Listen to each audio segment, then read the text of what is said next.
Boom, boom, out go the lights on Billboard's Hot 100. It was the week of September the 15th, 1979. It went from number 77 to number 50 to number 67, rather, by Pat Travers. Boom, boom, out go the lights. A Lil Walter record. Started out as a Lil Walter record. Back in the 50s, I believe. That was his heyday. Blues harmonica player, Lil Walter. I'll get into that in just a minute. The Pat Travers Band, they did the rock and roll version of that record in 1979, but it was not. Unfortunately, it did not make the top 40. I can see this record if it made it to the top 40, maybe a medium rotation record.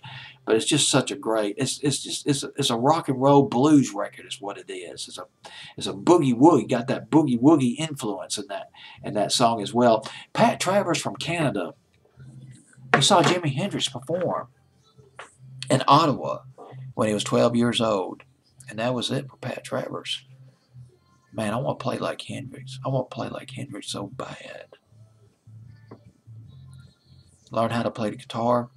In Quebec, he played in a couple of local bands. There was Merge, and the other one was called Red Hot. I believe Merge was the name of the other band. Moved to London when he was in his early 20s, signed a deal with Polydor Records, and came out with a self-titled album. Started forming a band in the late 70s. Started out with a bass player, added a guitar player, and then there was a drummer. They toured with Rush, and they put out an album. I forgot the name of the album, though. It was called Live Something. I had it down on my notes. I had it written down, but then I discarded it. Yeah, here it is. I got lucky. I found it. Man, look at all this. Look at all this.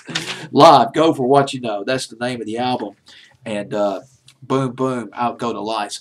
Now, this, as mentioned earlier, it was done by bluesman Lil Walter back in the 50s. Lil Walter, he had, gosh dog it, Lil Walter and his Jukes had a number of R&B hits back in the 50s. Started out with the song Juke, which was #1 for 8 weeks back in 1952. And I'm outsourcing the R&B Bible right here. Man, I love this book. It's one of my favorite Bibles right here. I live and breathe these books. And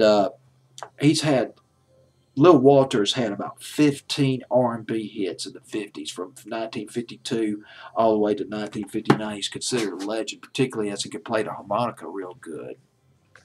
I can see somebody like Jeff Beck being influenced by Lil Walter and the Jukes. Well, Pat Travers, he sure was influenced. Did one of his songs, Boom Boom, Out Go the Lights, at number 67 the week of September 15th, 1979, Billboard's Hot 100.